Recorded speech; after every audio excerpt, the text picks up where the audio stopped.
순자야. 제발, 제발 우리 엄마 좀 살려줘. 너밖에 없어. 이미 4명의 간병인이 뺨을 맞고 도망간 501호 병실. 환자의 딸이 제 바짓가랑이라도 붙잡을 듯 애원했습니다. 하지만 저는 그 여자의 얼굴을 똑똑히 기억합니다.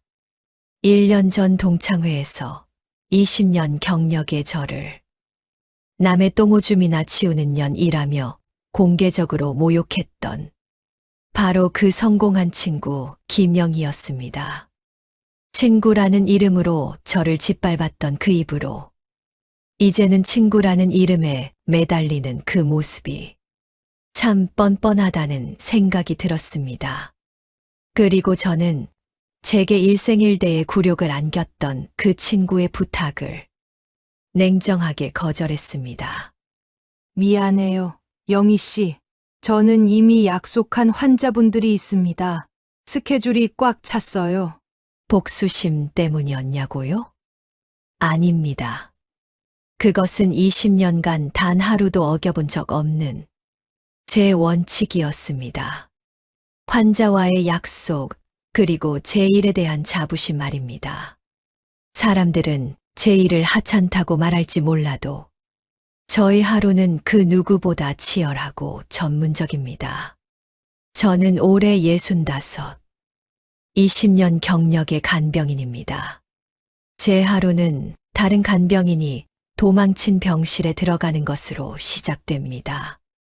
손에는 20년 동안 함께한 낡은 가방 하나. 그 안에는 환자 한 분 한 분의 이름과 증상, 케어 방법이 빼곡히 적힌 수첩이 들어 있습니다. 새벽 5시 30분 병원에 도착한 저는 복도를 걷습니다. 그리고 오늘도 405호 병실 앞이 시끄럽습니다. 신입 간병인이 병실 밖에서 울고 있습니다. 저는 조용히 다가갑니다. 무슨 일이에요? 선생님, 뺨 맞았어요. 할머니가 도둑년이라고. 물컵도 던지시고. 무서워서 못 들어가겠어요. 이것이 제가 20년간 마주해온 일상입니다. 치매와 선망 환자, 다른 간병인들이 가장 꺼리는 환자들. 저는 뺨을 맞은 후배의 어깨를 가볍게 두드려줍니다. 괜찮아요. 환자분이 나쁜 게 아니에요. 아프신 거예요. 제가 들어가 볼게요. 저는 손을 깨끗이 씻은 후 조용히 405호 병실 문을 엽니다. 침대에는 80대 할머니가 누워 계십니다. 알츠하이머 말기. 온몸이 떨리고 눈빛은 공포로 가득합니다. 누구야? 나가. 이 도둑년아. 할머니가 침대 옆 물병을 집어듭니다. 썩 꺼져. 내 돈 다 훔쳐갔지. 경찰 불러. 물병이 제 쪽으로 날아옵니다. 저는 침착하게 피합니다. 20년간 쌓아온 노하우. 첫 번째 원칙, 절대 환자의 말을 부정하지 않습니다. 저는 할머니에게 천천히 다가가며 부드러운 목소리로 말합니다. 할머니, 순자 왔어요. 많이 놀라셨구나. 가까이 오지 마. 도둑년. 누가 우리 할머니 물건 훔쳐 가려고 했어요? 내 지갑 다 가져갔어. 제가 다 지켜드릴게. 걱정 마세요. 저는 할머니 편이에요. 저는 환자의 세계에 들어갑니다. 할머니가 보는 도둑이 진짜라고 인정해드립니다. 그리고 제가 지켜드리는 사람임을 알려드립니다. 천천히, 조심스럽게 할머니 침대 옆에 앉습니다. 할머니, 손 좀 잡아도 될까요? 제가 여기 있을게요. 할머니의 떨리는 손을 부드럽게 잡습니다. 10분, 20분. 할머니의 호흡이 조금씩 고르게 변합니다. 순자, 네, 할머니. 제가 여기 있어요. 고마워. 할머니의 눈빛이 돌아왔습니다. 이 작은 전투에서 승리하는 것. 이것이 바로 남들이 하찮다고 말하는 제1의 전문성입니다. 저는 할머니의 혈압을 체크하고 상태를 수첩에 기록합니다. 복도로 나오자 간호사가 저를 보며 안도의 한숨을 쉽니다. 역시 순자 선생님이에요. 선생님 아니었으면 큰일 날 뻔했어요. 다른 간병인 3명이 벌써 바뀌었는데 아니에요. 할머니도 많이 불안하셨을 거예요. 어떻게 그렇게 잘하세요? 저는 쑥스럽게 웃었습니다. 하지만 저는 알고 있습니다. 치매와 선망 환자를 돌보는 것은 단순한 육체 노동이 아니라 정신적 인내와 전문적 기술이 필요한 일이라는 것을. 20년 동안 제가 돌본 환자는 300명. 그중 치매 환자 80명, 선망 환자 35명, 욕창, 낙상, 감염 발생률 0%. 이것이 제 자부심입니다. 이것이 제 하루입니다. 화려하지는 않지만 의미 있고 보람찬 하루. 하지만 이 순간만큼은 제가 누구보다 값진 일을 하고 있다고 확신합니다. 집으로 돌아오는 버스 안에서 저는 우편함에서 받은 봉투 하나를 꺼냈습니다. 행복고등학교 45주년 동창회 초대장. 45년 만에 재회. 저는 설레는 마음 반, 두려운 마음 반으로 초대장을 바라봤습니다. 학창 시절 친구들은 지금 어떻게 살고 있을까? 나를 기억이나 할까? 오랜 망설임 끝에 저는 결심했습니다. 그래, 한번 가보자. 오랜만에 친구들 얼굴도 보고. 하지만 저는 아직 몰랐습니다. 그 동창회가 제 인생에서 가장 굴욕적인 날이 될 거라는 것을. 그리고 그 굴욕이 결국 저를 가장 빛나게 만들 기회가 될 거라는 것도. 동창회 당일. 저는 옷장 앞에서 한참을 고민했습니다. 화려한 옷은 없었습니다. 평생 검소하게 살았으니까요. 결국 가장 단정해 보이는 베이지색 재킷과 검정 바지를 골랐습니다. 거울 앞에서 머리를 매만지고 약간의 화장을 했습니다. 그래도 꿈이니까 나 좀 괜찮네. 이 정도면 괜찮겠지. 동창회가 열린 곳은 시내 한복판의 고급 레스토랑 그랑블루였습니다. 입구부터 범상치 않았습니다. 발레 파킹 서비스, 샹들리에가 빛나는 로비, 고급스러운 인테리어. 저는 문을 열고 들어서며 움찔했습니다. 친구들의 옷차림이 너무 화려했습니다. 명품 가방, 반짝이는 액세서리, 고급스러운 정장. 저는 순간 제가 너무 초라해 보이는 것 같아 주눅이 들었습니다. 어머, 박순자 맞아? 한 여자가 제게 다가왔습니다. 이미영. 학창 시절 같은 반이었던 친구였습니다. 미영아, 오랜만이야. 정말 오랜만이네. 세월 참 많이 흘렀다. 근데 순자야, 너 옷이. 아니다. 편한 옷 입고 왔구나. 그게 원래 내 스타일이지. 미영의 말투에는 은근한 무시가 섞여 있었습니다. 저는 어색하게 웃으며 자리에 앉았습니다. 테이블에는 이미 여러 명의 동창들이 앉아 있었습니다. 모두들 반갑게 인사를 나누었지만 저를 보는 시선은 어딘가 불편했습니다. 대화는 금세 각자의 자랑으로 흘러갔습니다. 나는 강남 대치동에 아파트 있어. 요즘 시세가 30억은 되더라고. 투자 정말 잘한 것 같아. 어머, 우리는 분당 판교에 있는데 거기도 25억 정도 해. 남편이 대기업 임원이라 회사 스톡옵션으로 산 거야. 우리 남편은 한남동에 사택 받았어. 회사에서 제공하는 거라 렌트비도 안 내. 저는 조용히 물만 마시며 듣고 있었습니다. 끼어들 틈이 없었습니다. 내 딸은 서울대 의대 나와서 지금 성형외과 전문의야. 강남에서 개업 준비 중인데 요즘 환자들이 벌써 예약하러 온대. 우리 아들은 사법시험 패스해서 대형 로펌에 있어.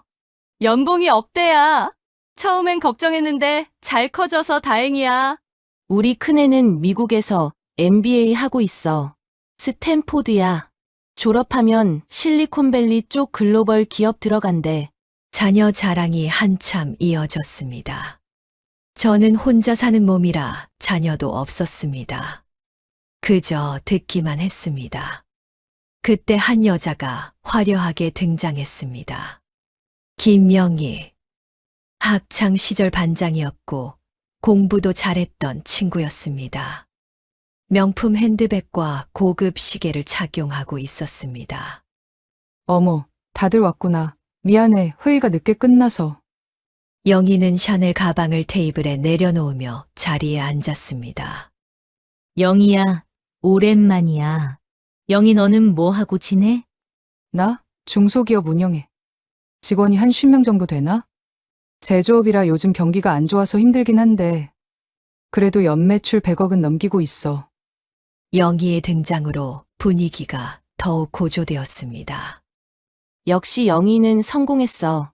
단장이 다르긴 다르네. 리더십이 남달랐으니까. 우리 중에 제일 잘 나간 거 아니야? 영희는 만족스러운 표정으로 주위를 둘러보다가 구석에 조용히 앉아있는 저를 발견했습니다. 박순자? 너도 왔구나. 영희가 제게 다가와 악수를 청했습니다. 영희야, 오랜만이야. 정말 오랜만이네. 40년이 넘었네. 너는 뭐하고 지내? 결혼은 했고? 저는 잠시 망설이다가 조용히 답했습니다. 남편은 10년 전에 암으로 먼저 갔어. 나는 간병인 일하고 있어. 순간 테이블이 조용해지고 모두의 시선이 제게 쏠렸습니다. 영희가 놀란 듯 물었습니다. 간병인? 그 병원에서 환자 돌보는 거? 응, 20년째 하고 있어. 영희의 표정이 미묘하게 변했습니다. 동정과 우월감이 섞인 표정이었습니다. 아, 그래. 그런 일 하고 있었구나. 힘들겠다. 간병인이면 남의 똥오줌 치우는 거 아니야? 진짜 힘든 일이잖아. 맞아. 우리 시어머니 병원에 계실 때 간병인 아줌마가 그런 일 했어. 정말 고생하시더라. 제 얼굴이 붉어졌습니다. 영희가 제 어깨를 가볍게 두드리며 말했습니다. 순자야, 그래도 일 있는 게 어디야. 요즘 노인들 많아서 그런 일 수요가 많다며? 근데 힘들지 않아? 나이도 있는데. 육체 노동이잖아. 익숙해서 괜찮아. 그래도 정말 대단하다. 나는 못할 것 같아. 너무 힘들고 더럽잖아. 그 일. 솔직히 말하면 영희의 말투는 겉으로는 칭찬 같았지만 속으로는 무시가 가득했습니다. 다른 동창들도 거들었습니다. 요즘은 외국인 간병인들도 많던데 경쟁 심하지 않아. 동남아에서 온 사람들이 싸게 해준다며. 월급은 얼마나 받아? 많이 받아? 나이 들어서도 그 일 계속할 수 있어? 체력적으로 버틸 수 있는 거야? 질문들은 호기심이라기보다 우월감의 표현이었습니다. 저는 참으며 답했습니다. 하루에 15만 원 정도 받아. 주 6일 꼬박 일해야 한 달에 380 정도 돼. 어머, 그것밖에 안 돼. 요즘 시대에 그 돈으로 어떻게 살아? 우리 집 파출부 아주머니도 하루에 10만 원 드리는데. 물론 순자 너는 그런 거 상관없이 행복하게 살면 되지만 영희가 메뉴판을 들며 말했습니다.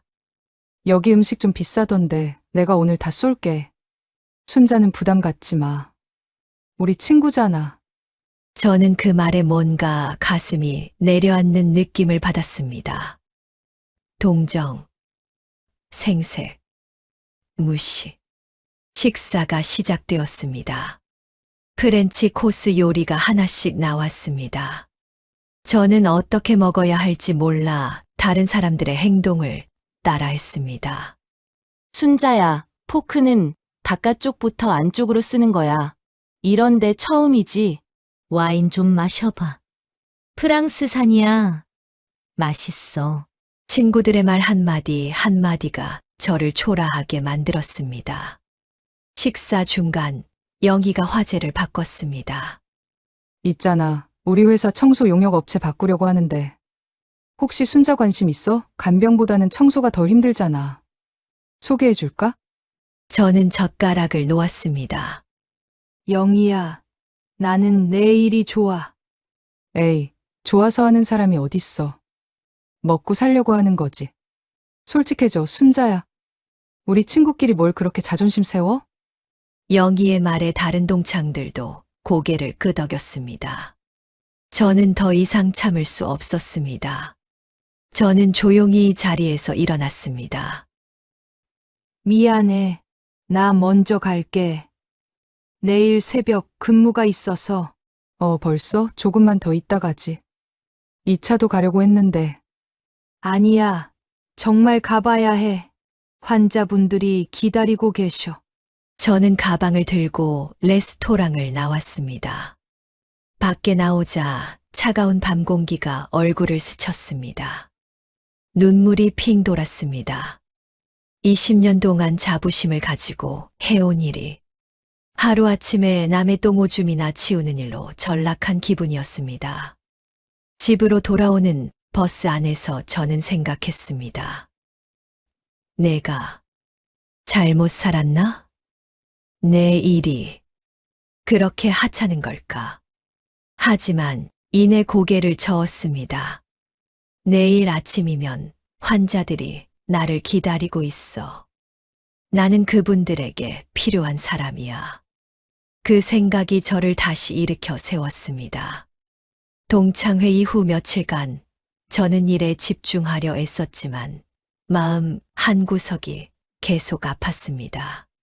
밤마다 영희의 말이 떠올랐습니다. 남의 똥오줌이나 치우는 거 아니야? 나는 못할 것 같아. 너무 힘들고 더럽잖아. 먹고 살려고 하는 거지. 솔직해져. 저는 거울 앞에 섰습니다. 주름진 얼굴, 거친 손, 지친 눈빛. 20년의 시간이 제 얼굴에 고스란히 새겨져 있었습니다. 나는 정말 이렇게 살아도 괜찮은 걸까? 하지만 다음 날 아침 병실에서 만난 김철수 할아버지가 저를 보며 환하게 웃었습니다. 순자 왔구나. 알츠하이머로 가족도 알아보지 못하는 할아버지가 저만은 기억하고 계셨습니다. 할아버지, 잘 주무셨어요? 오늘 아침 어떠세요? 좋아. 내가 있어서 좋아. 할아버지의 손이 제 손을 꼭 잡았습니다. 그 순간 저는 눈물이 핑 돌았습니다. 맞아. 이거야. 이게 내가 이 일을 하는 이유야. 그날 오후 간호사가 저를 찾아왔습니다. 순자 선생님, 간호부장님이 찾으세요. 저를요? 저는 불안한 마음으로 간호부장실로 향했습니다. 무슨 일일까? 문을 열고 들어가자 간호부장이 서류를 보고 있었습니다. 앉으세요, 순자 선생님. 무슨 일이신지. 간호부장은 저를 바라보며 미소 지었습니다. 나쁜 얘기 아니니까 너무 긴장하지 마세요. 사실은 병원에서 간병인 교육 프로그램을 새로 만들려고 하거든요.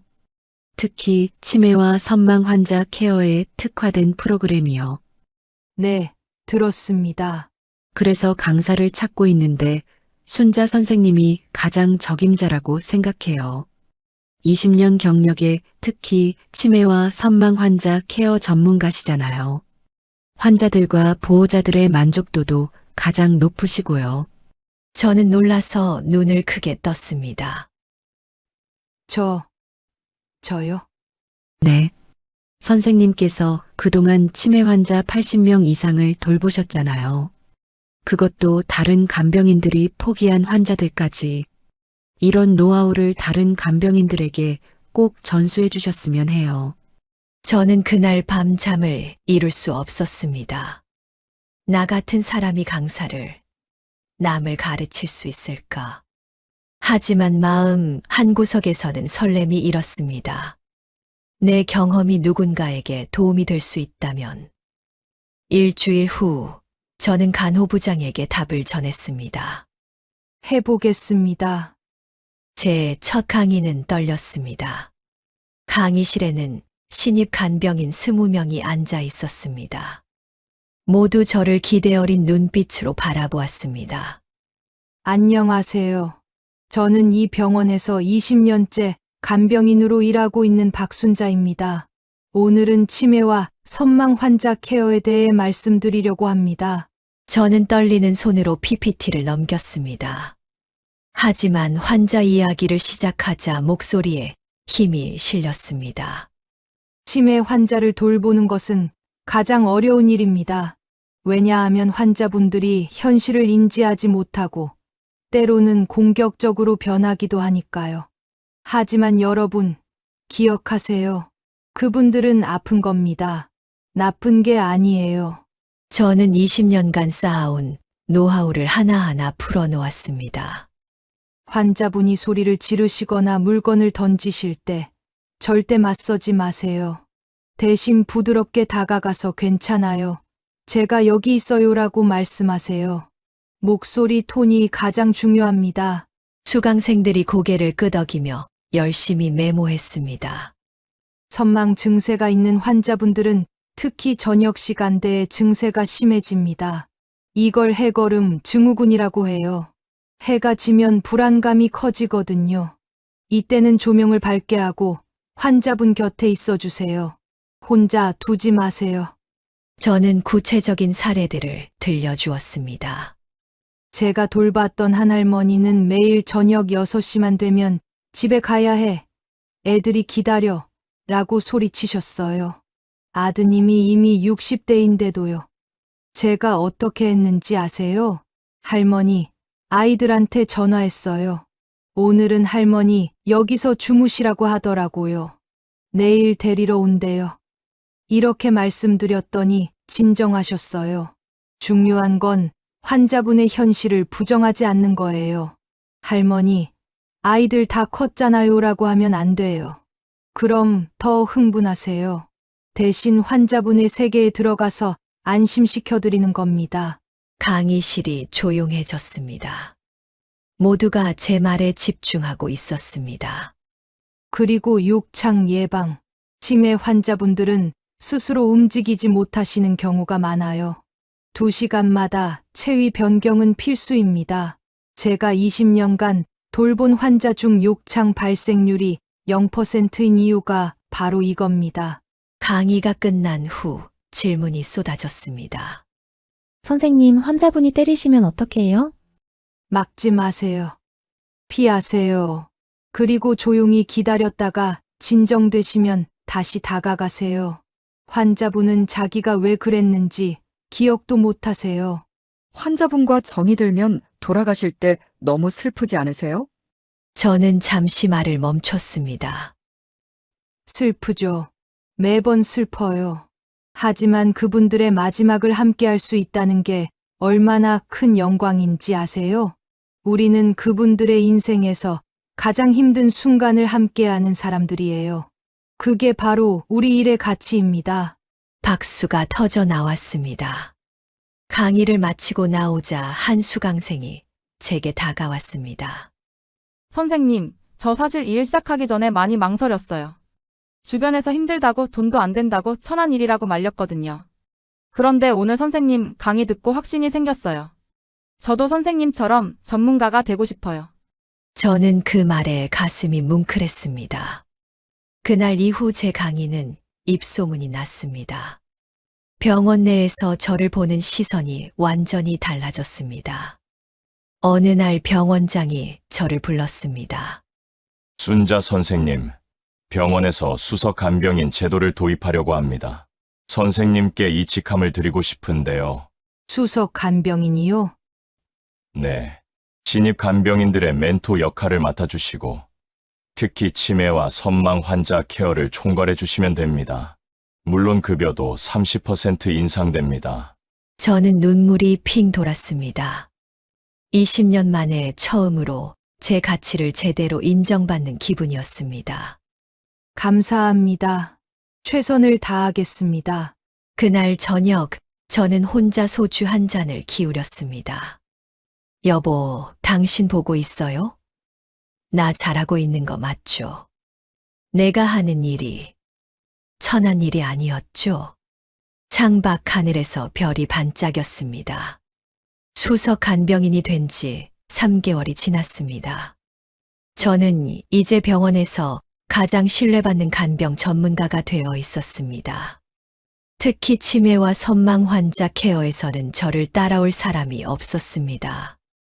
그러던 어느 날 오후 간호사실이 발칵 뒤집혔습니다. 큰일 났어요. 501호 환자 또 간병인 바뀌었대요. 벌써 몇 명째예요? 4번째요. 오늘 들어온 간병인이 2시간 만에 도망갔어요. 제가 간호사실로 들어갔습니다. 무슨 일이에요?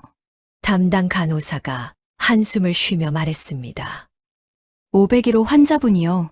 중풍으로 쓰러지셔서 중환자실에서 일반 병실로 옮겨오셨는데 선망 증세가 너무 심하세요. 어떤 증상인데요? 음식을 입에 넣어드리면 뱉어내시고 간병인을 꼬집고 때리시고 계속 소리를 지르세요.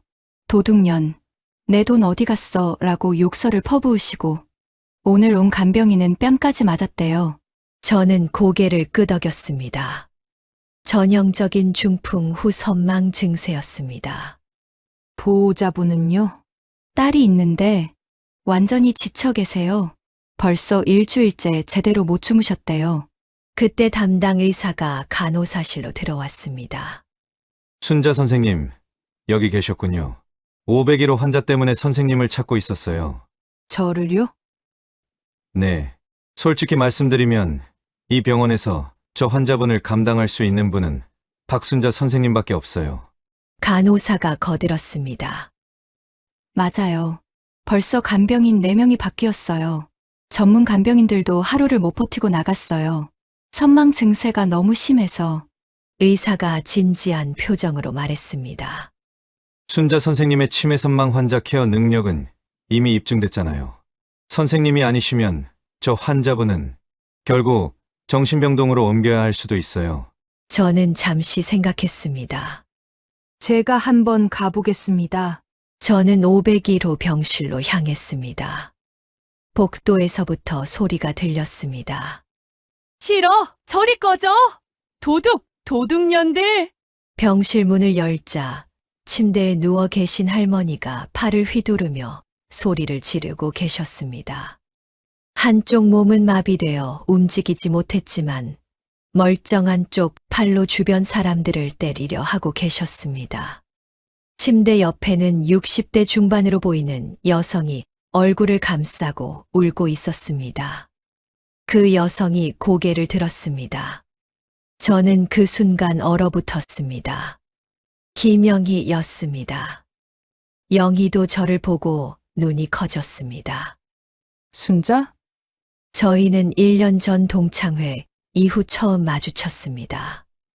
영희의 얼굴은 완전히 망가져 있었습니다. 눈은 붉게 충혈되어 있었고 머리는 산발이었고 며칠 동안 제대로 씻지 못한 듯 초췌했습니다.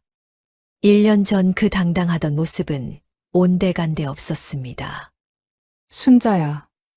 영희는 저를 보자마자 눈물을 터뜨렸습니다. 우리 엄마가. 침대에서 할머니가 또 소리를 질렀습니다. 도둑년, 내 지갑 어디 갔어? 도둑질 하는 거야? 저는 침착하게 침대로 다가갔습니다. 할머니의 상태를 확인했습니다. 중풍으로 왼쪽 반신이 완전히 마비되어 있었고 침을 흘리고 계셨습니다. 눈빛은 공포와 분노로 가득했습니다. 할머니, 안녕하세요. 제가 부드러운 목소리로 말을 걸었습니다. 누구야? 너도 도둑이지? 썩 꺼져! 할머니가 팔을 휘둘렀지만 저는 침착하게 피했습니다. 영희가 뒤에서 말했습니다. 순자야. 우리 엄마가 중풍으로 쓰러지신 지 2주 됐어. 처음에는 괜찮았는데 점점 이상해지시더니 지금은 영희의 목소리가 떨렸습니다. 의사 선생님이 그러는데 중풍 후 선망이래. 간병인이 벌써 4명이나 바뀌었어. 아무도 우리 엄마를 못 돌봐. 오늘 온 간병인은 뺨을 맞고 나갔어. 저는 할머니를 바라보았습니다. 심각한 상태였습니다. 영희가 제 팔을 잡았습니다. 순자야. 의사 선생님이 그러는데 이 병원에서 우리 엄마를 돌볼 수 있는 사람은 너밖에 없대. 저는 영희를 바라보았습니다. 영희의 눈에서 눈물이 흘러내렸습니다. 제발. 순자야. 우리 엄마 좀 도와줘. 너밖에 없어. 저는 잠시 침묵했습니다. 1년 전 동창회에서 받은 모욕이 떠올랐습니다. 남의 똥오줌이나 치우는 거 아니야? 나는 못할 것 같아. 너무 힘들고 더럽잖아. 먹고 살려고 하는 거지. 그 말들이 아직도 귓가에 생생했습니다. 그리고 지금 그 영희가 제 앞에서 무릎 꿇듯 매달리고 있었습니다. 저는 천천히 입을 열었습니다. 영희 씨, 영희가 고개를 들었습니다. 저 지금 스케줄이 다 찼어요. 영희의 얼굴이 창백해졌습니다. 순자야. 저는 이미 다른 환자분들과 약속이 있어요. 3명의 환자분을 돌보고 있고 다음 주에는 또 다른 분이 예정되어 있어요. 순자야, 제발. 저는 고개를 저었습니다. 미안해요. 영희 씨. 저는 전문가예요. 이미 약속한 환자분들을 저버릴 수는 없어요. 영희의 눈이 커졌습니다. 순자야, 우리 친구잖아. 전문가는 약속을 지켜야 해요. 그게 제 원칙입니다. 순자야. 영희의 목소리가 떨렸습니다. 너 아니면 안 된다잖아. 의사 선생님도 간호사들도 다 그랬다고. 박순자 선생님 아니면 우리 엄마를 돌볼 수 있는 사람이 없다고. 저는 침착하게 답했습니다. 다른 간병인을 알아보세요. 이 병원 말고 다른 병원에도 좋은 간병인 분들 많아요. 저는 가방을 들고 병실을 나가려 했습니다. 영희가 제 앞을 막아섰습니다. 야, 박순자, 너 지금 나한테 복수하는 거야? 저는 영희를 똑바로 바라보았습니다. 복수요? 아니에요. 저는 그냥 제 원칙을 지키는 거예요. 1년 전 동창회 일 때문에 화났어? 그래서 이러는 거지. 영희 씨. 저는 차분하게 말했습니다. 1년 전에 당신은 제 일을 무시했어요. 저를 무시했고요. 그때 당신은 제가 얼마나 상처받았는지 알아요? 영희가 입을 다물었습니다. 하지만 저는 그것 때문에 복수하려는 게 아니에요. 저는 단지 전문가로서 제 원칙을 지키는 거예요. 저는 이미 다른 환자분들한테 약속했고 그 약속을 지켜야 해요. 저는 영희를 지나쳐 병실 문으로 향했습니다. 박순자, 영희가 소리쳤습니다. 너 이러면 내가 가만 안 있을 거야. 저는 돌아보지 않고 병실을 나갔습니다. 복도에 나온 저는 가슴이 답답했습니다. 하지만 저는 제 결정이 옳다고 믿었습니다. 뒤에 남겨진 영희는 무너져 내렸습니다. 침대에서 어머니가 계속 소리를 지르고 있었습니다. 도둑년, 경찰 불러. 영희는 어머니 침대 옆에 주저앉아 울었습니다. 그리고 분노가 치밀어 올랐습니다. 박순자, 내가 날 이렇게 만들어? 영희는 핸드폰을 꺼내 들었습니다. 손이 떨렸지만 번호를 눌렀습니다. 여보세요? 병원 고객센터죠. 민원 넣으려고 하는데요. 다음 날 아침 저는 평소처럼 병원에 출근했습니다. 하지만 분위기가 이상했습니다. 간호사들이 저를 보며 수군거리고 있었습니다. 순자 선생님, 간호부장님이 급하게 찾으세요. 지금 당장 오시래요. 혹시 무슨 일이에요? 잘 모르겠는데 표정이 안 좋으세요? 저는 불안한 마음으로 간호부장실로 향했습니다. 문을 열고 들어가자 간호부장의 표정이 심각했습니다. 그리고 옆에는 병원 원무과장도 앉아 있었습니다. 앉으세요, 순자 선생님. 무슨 일이신가요? 간호부장은 컴퓨터 화면을 돌려 제게 보여주었습니다. 병원 고객센터에 접수된 민원 내역이었습니다. 민원 제목 박순자 간병인의 직업윤리 위반 및 환자차별 행위. 민원인 김영희 501호 환자 보호자. 저는 눈을 크게 떴습니다. 간호부장이 민원 내용을 읽어 내려갔습니다. 박순자 간병인은 환자를 선별적으로 받고 있으며 금전적 이유로 환자를 거부했습니다. 돈을 더 주겠다는 제안에도 불친절하게 거절했습니다. 이는 전문 간병인으로서 직업윤리에 어긋나는 행동입니다. 또한 환자 가족에게 모욕적인 태도를 보였으며 과거 개인적인 감정으로 업무를 거부한 것이 명백합니다. 박순자 간병인은 일부러 환자를 가려받으며 더 많은 돈을 요구하는 것으로 보입니다. 저는 믿을 수 없다는 표정으로 화면을 바라보았습니다. 부장님, 이건 사실이 아니에요. 저는 단지 이미 약속한 환자분들이 있어서. 원무과장이 끼어들었습니다. 순자 선생님, 문제는 민원인 김영희 씨가 우리 병원의 주요 후원자라는 겁니다. 매년 5천만 원씩 기부하시는 분이고 이 사회와도 친분이 있으세요. 간호부장이 한숨을 쉬었습니다. 그리고 김영희 씨가 어제 저한테 직접 전화를 했어요. 뭐라고 하셨는데요? 박순자 간병인을 당장 징계하지 않으면 저는 이 문제를 언론에 제보하고 보건복지부에 정식으로 고소하겠습니다. 라고. 저는 할 말을 잃었습니다. 원무과장이 서류를 꺼냈습니다. 그리고 이건 오늘 아침에 추가로 접수된 민원입니다. 저는 서류를 받아 읽었습니다. 박순자 간병인은 환자 가족을 무시하고 오만한 태도를 보였습니다. 수석 간병인이라는 직함을 이용해 다른 간병인들을 차별하고 있습니다. 이런 사람이 교육 강사를 맡는 것은 부적절합니다. 제 손이 떨렸습니다. 간호부장이 안타까운 표정으로 말했습니다. 순자 선생님, 저는 선생님을 믿어요. 하지만 병원 입장에서는 이 민원을 무시할 수가 없어요. 그럼 제가 어떻게 해야 하나요? 내일 오전 10시에 환자안전위원회 면담이 있을 거예요. 거기서 이 건에 대해 해명하셔야 해요. 그리고 간호부장이 말을 멈췄습니다. 김영희 씨도 참석하신대요. 저는 고개를 끄덕였습니다. 가슴이 답답했습니다. 그날 저녁 저는 잠을 이룰 수 없었습니다. 20년간 성실하게 일해온 내가 이런 상황에 처하다니. 내가 뭘 잘못했을까? 원칙을 지킨 게 잘못인가? 다음 날 아침 10시 저는 회의실 앞에 섰습니다. 손이 떨렸습니다. 심호흡을 하고 문을 열었습니다. 긴 테이블 앞에 4명이 앉아 있었습니다.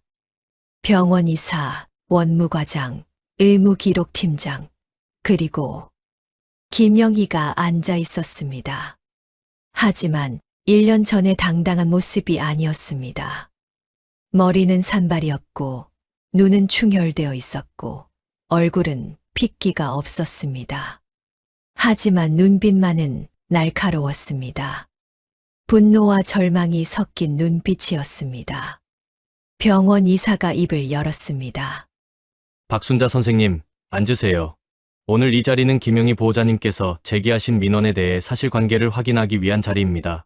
저는 의자에 앉았습니다. 의사가 서류를 넘기며 물었습니다. 박순자 선생님, 501호 환자에 대한 간병 요청을 거부하신 게 맞습니까? 네, 맞습니다. 이유가 무엇입니까? 저는 이미 다른 환자분 3분과 스케줄이 잡혀 있었습니다. 전문 간병인으로서 약속을 지켜야 한다고 생각했습니다. 영희가 테이블을 탁 쳤습니다. 거짓말하지 마. 모두가 영희를 바라보았습니다. 너는 나한테 개인적인 감정이 있어서 거절한 거잖아. 1년 전 동창회 때 내가 한 말 때문에. 저는 침착하게 답했습니다. 저는 개인적인 감정으로 일하지 않습니다. 개인 감정 아니면 뭐야? 의사 선생님도 간호사들도 다 너밖에 없다고 했어. 우리 엄마를 돌볼 수 있는 사람은 순자 너밖에 없다고. 그런데 너는 스케줄이 찼다고? 그게 말이 돼? 영희의 목소리가 점점 커졌습니다. 너는 일부러 환자를 가려서 봤잖아. 쉬운 환자만 받고 어려운 환자는 거절하고. 그게 전문가야? 저는 참고 있었습니다. 그리고 돈 내가 2배로 주겠다고 했잖아. 그런데도 거절했어. 이게 정상이야? 병원 의사가 끼어들었습니다. 김영희 씨, 진정하시고. 진정하라고요? 우리 엄마가 지금 죽어가고 있는데 어떻게 진정해요? 영희가 일어서서 저를 가리켰습니다. 이 사람은 원래 이런 사람이에요. 학창 시절부터 자기밖에 몰랐어요. 남을 배려할 줄 모르는 이기적인 사람이라고요. 저는 고개를 들어 영희를 바라보았습니다. 영희 씨. 왜? 1년 전 동창회 때 당신이 뭐라고 했는지 기억하세요? 영희의 얼굴이 굳어졌습니다. 남의 똥오줌이나 치우는 거 아니야? 라고 했죠. 나는 못할 것 같아. 너무 힘들고 더럽잖아. 라고 했죠. 회의실이 조용해졌습니다. 그때 당신은 제 인생을 무시했어요. 그런데 지금 본인 어머니가 아프니까 저를 찾는 거예요. 그건. 저는 복수하려는 게 아니에요. 단지 제 원칙을 지키는 거예요. 영희가 다시 소리쳤습니다. 원칙? 내 따위가 무슨 원칙이 있어. 간병인 주제에. 순간 회의실이 얼어붙었습니다. 영희는 이성을 완전히 잃었습니다. 너 같은 사람이 무슨 수석 간병인이야. 무슨 교육 강사야. 환자를 가려서 받고 돈 더 준다는데도 거절하고. 영희가 가방에서 서류를 꺼냈습니다. 저는 이 병원의 후원 이사입니다. 매년 5천만 원씩 기부해왔어요. 그리고 제 회사 직원 50명이 이 병원을 이용하고 있고요. 영희는 서류를 테이블에 내던졌습니다. 박순자 씨, 당장 징계하세요. 안 그러면 저는 이 병원을 더 이상 후원하지 않을 겁니다. 그리고 보건복지부에 정식으로 고발하겠습니다. 언론에도 제보할 거예요. 병원 이사의 얼굴이 굳어졌습니다. 영희가 저를 노려보며 말했습니다. 박순자, 내가 선택해. 너의 원칙이 중요해. 아니면 직업이 중요해. 저는 입술을 깨물었습니다. 20년 만에 처음으로 인정받았는데 이제 모든 것이 무너질 위기에 처했습니다. 원무과장이 조심스럽게 입을 열었습니다. 순자 선생님, 혹시 다른 환자분 스케줄을 조정해서 저는 고개를 들어 원무과장을 바라보았습니다. 제가 만약 여기서 제 원칙을 굽힌다면 저는 더 이상 전문가가 아닙니다. 영희가 비웃었습니다. 전문가? 웃기지 마. 너는 그냥 간병인이야, 간병인. 그때 회의실 문이 열렸습니다. 회의실 문이 활짝 열리며 간호부장이 3개의 큰 파일을 들고 들어왔습니다. 뒤따라 병원 담당 의사 2명도 함께 들어왔습니다. 잠깐만요. 제가 중요한 자료를 가져왔습니다. 간호부장은 테이블 위에 파일들을 내려놓았습니다. 표지에는 박순자 간병인 업무평가 및 환자 피드백 자료집 이라고 적혀 있었습니다. 병원 이사가 물었습니다. 이게 뭡니까? 이 자료에는 지난 1년간 박순자 선생님에 대한 모든 객관적 평가가 담겨 있습니다. 저는 이 면담이 공정하게 진행되어야 한다고 생각합니다. 간호부장은 첫 번째 파일을 열었습니다. 먼저 이건 환자 보호자들이 보낸 감사 편지입니다. 총 47통입니다. 영희의 표정이 굳어졌습니다. 간호부장이 편지 한 통을 꺼내 읽기 시작했습니다. 박순자 선생님 덕분에 저희 아버지께서 알츠하이머로 고생하시면서도 편안하게 임종하셨습니다. 다른 간병인 3분이 하루도 못 버티고 나갔는데 순자 선생님은 6개월 동안 아버지를 가족처럼 돌봐주셨습니다. 마지막 순간까지 아버지의 손을 잡아주시고 위로해주신 선생님을 평생 잊지 못할 것입니다. 간호부장은 또 다른 편지를 꺼냈습니다. 박순자 선생님은 단순한 간병인이 아닙니다. 우리 어머니가 중풍 후 선망으로 폭력적으로 변하셨을 때 다른 간병인들은 모두 도망갔습니다. 하지만 순자 선생님은 3개월 동안 어머니를 돌보시며 기적적으로 증세를 완화시키셨습니다. 선생님은 진정한 전문가이십니다. 간호부장은 편지를 계속 읽어 내려갔습니다. 회의실에 있던 모든 사람들이 숙연해졌습니다. 영희의 얼굴이 점점 창백해졌습니다. 간호부장이 두 번째 파일을 열었습니다. 그리고 이건 의료진 평가서입니다. 박순자 선생님과 함께 일한 의사 12명, 간호사 35명의 평가입니다. 담당 의사 중 한 명이 일어섰습니다. 제가 직접 말씀드리겠습니다. 박순자 선생님은 제가 20년 의사 생활을 하면서 만난 간병인 중 최고입니다. 환자 관찰 능력이 뛰어나고 위급 상황을 조기에 감지하는 능력이 탁월합니다. 또 다른 의사가 말을 이었습니다. 특히 치매와 선망 환자 케어에서는 박순자 선생님을 따라올 사람이 없습니다. 다른 간병인들이 하루도 못 버티는 환자를 선생님은 몇 달씩 돌보십니다. 이건 단순한 인내심이 아니라 전문적인 기술입니다. 간호부장이 서류를 꺼냈습니다. 이것은 박순자 선생님의 지난 1년간 업무 기록입니다. 간호부장은 영희를 똑바로 바라보며 말했습니다. 김영희 씨, 선생님께서 담당하신 환자는 총 28명. 그중 치매 환자 15명, 선망 환자 8명. 다른 간병인들이 거부한 최악의 환자들입니다. 그리고 간호부장은 목소리에 힘을 주었습니다. 욕창 발생률 0%, 낙상 사고 0%, 감염 발생률 0%, 환자 가족 만족도 98.5%. 이는 전국 평균을 월등히 상회하는 수치입니다. 병원 의사가 놀라서 서류를 보았습니다. 간호부장이 계속 말했습니다. 복도에서 소리가 다 들렸습니다.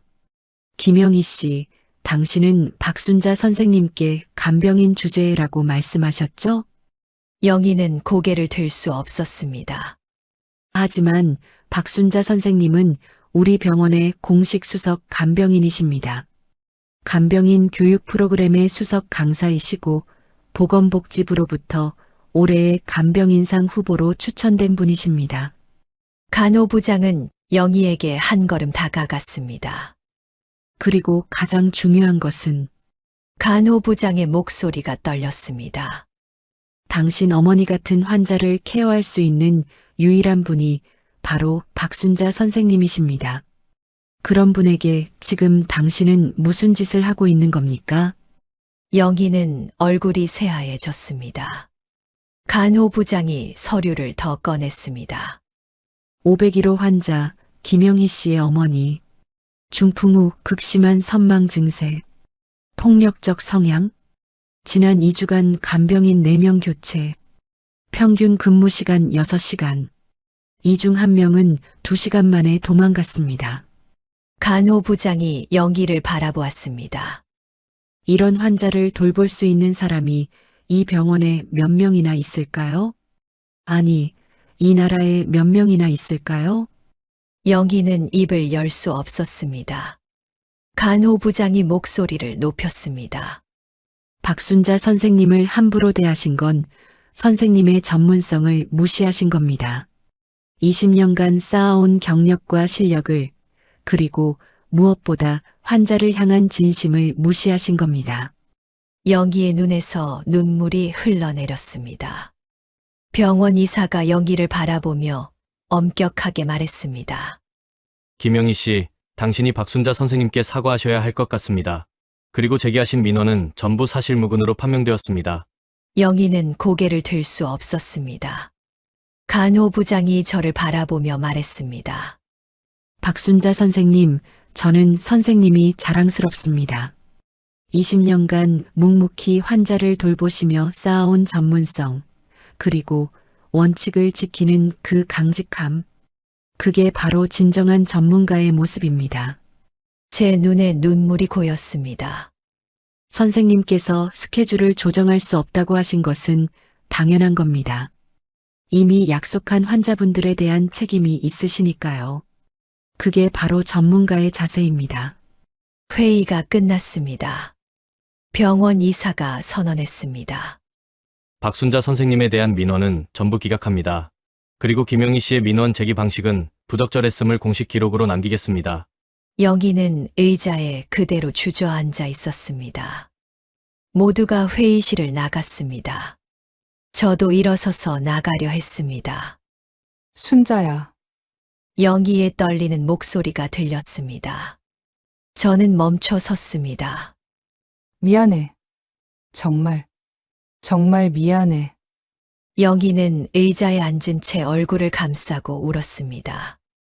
1년 전에도, 그리고 오늘도 나는 너를 너무 무시했어. 나는 정말 최악이야. 저는 영희를 바라보았습니다. 분노도 복수심도 없었습니다. 그저 안타까운 마음뿐이었습니다. 저는 회의실을 나와 복도를 걸었습니다. 그리고 잠시 멈춰 섰습니다. 501호 병실 앞이었습니다. 안에서 할머니의 울부짖는 소리가 들렸습니다. 도둑년, 도둑, 경찰 불러. 저는 긴 한숨을 쉬었습니다. 그리고 다시 회의실로 돌아갔습니다.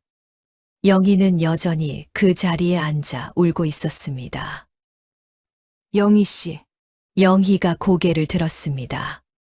눈물 범벅이 된 얼굴이었습니다. 저는 영희 옆에 앉았습니다. 어머니 상태 제가 확인했어요. 응? 극심한 선망 증세예요. 전문적인 케어가 필요해요. 제대로 돌보지 않으면 더 악화될 수 있어요. 영희가 고개를 끄덕였습니다. 저는 잠시 침묵하다가 입을 열었습니다. 제가 맡겠습니다. 영희는 믿을 수 없다는 표정으로 저를 바라보았습니다. 정말, 정말이야? 환자가 무슨 죄가 있겠어요? 어머니는 아프신 거예요. 제가 전문가로서 돕는 게 맞죠? 그 말을 남기고 나가려 하자 영희가 저를 잡았습니다. 고마워. 정말, 정말 고마워. 저는 영희의 손을 가만히 잡아주었습니다. 대신 조건이 있어요. 영희가 눈물을 닦으며 고개를 들었습니다. 뭐든지 할게. 저는 영희의 눈을 똑바로 바라보며 말했습니다. 첫째, 저는 전문가입니다. 제 방식대로 간병할 겁니다. 가족이라도 절대 간섭하지 마세요. 응, 알겠어. 둘째, 어머니를 정말 사랑한다면 매일 병문안 오세요. 환자에게는 가족이 최고의 치료제거든요. 응, 매일 올게. 셋째, 제 목소리가 조금 떨렸습니다. 다시는 누구의 직업도 무시하지 마세요. 모든 일에는 존엄성이 있고 모든 사람은 존중받을 자격이 있어요. 영희는 고개를 깊이 숙였습니다. 미안해. 정말 미안해. 저는 돌아섰습니다. 그럼 오늘부터 시작하죠. 어머니께 가볼게요. 저는 501호 병실로 향했습니다. 그리고 병실 문을 열고 들어갔습니다. 침대에 누워 계신 할머니가 공포에 질린 눈으로 저를 바라보았습니다. 도둑이야. 저는 부드럽게 미소 지으며 침대로 다가갔습니다. 할머니, 안녕하세요. 저는 박순자 간병인입니다. 이제부터 제가 할머니를 돌볼 거예요. 할머니가 팔을 휘둘렀지만 저는 침착하게 피했습니다. 괜찮아요. 할머니, 제가 여기 있어요.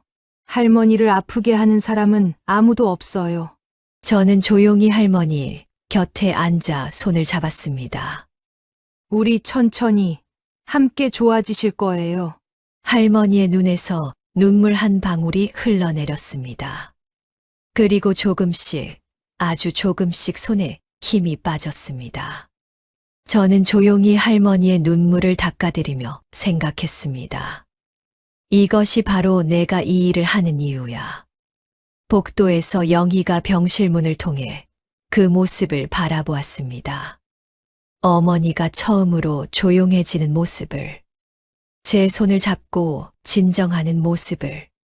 영희는 무릎을 꿇고 목 놓아 울었습니다. 후회와 감사의 눈물이었습니다. 밖에서는 석양이 지고 있었습니다. 제 긴 하루가 끝나가고 있었습니다. 하지만 제 진짜 일은 이제 막 시작되었습니다. 병실 창문으로 들어오는 노을빛이 저와 할머니를 비췄습니다. 그 빛 속에서 저는 조용히 할머니에게 자장가를 불러주기 시작했습니다. 20년 전 남편을 간병하던 그때처럼 20년 동안 300명의 환자를 돌보며 불렀던 그 자장가처럼. 자장 우리 할머니 잘도 잔다.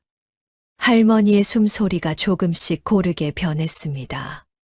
그리고 처음으로 할머니가 미소를 지었습니다. 오늘 사연 어떠셨나요? 어쩌면 우리는 모두 마음속에 김영희와 박순자를 함께 가지고 있는지도 모릅니다. 내 직업이나 재산으로 남과 나를 비교하며 스스로를 으쓱거리게 만드는 김영희의 마음. 그리고 남들이 알아주지 않아도 묵묵히 내 자리를 지키며 누군가에게 힘이 되어주는 박순자의 마음 말입니다. 오늘 사연의 김영희는 사장이라는 이름표로 간병인이라는 이름표를 함부로 짓밟았습니다. 하지만 그녀는 몰랐습니다. 직업의 이름은 다를지라도 그 일을 하는 사람의 가치는 모두 똑같이 소중하다는 것을. 순자 선생님이 병원위원회에서 증명해낸 것은 내 전문성이 너보다 뛰어나다는 것이 아니었습니다. 남의 똥오줌을 치우는 일이든 회사를 운영하는 일이든 모든 일은 존중받아야 하며 그 일을 하는 모든 사람은 그 자체로 귀하다는 가장 단순하고도 위대한 진실이었습니다.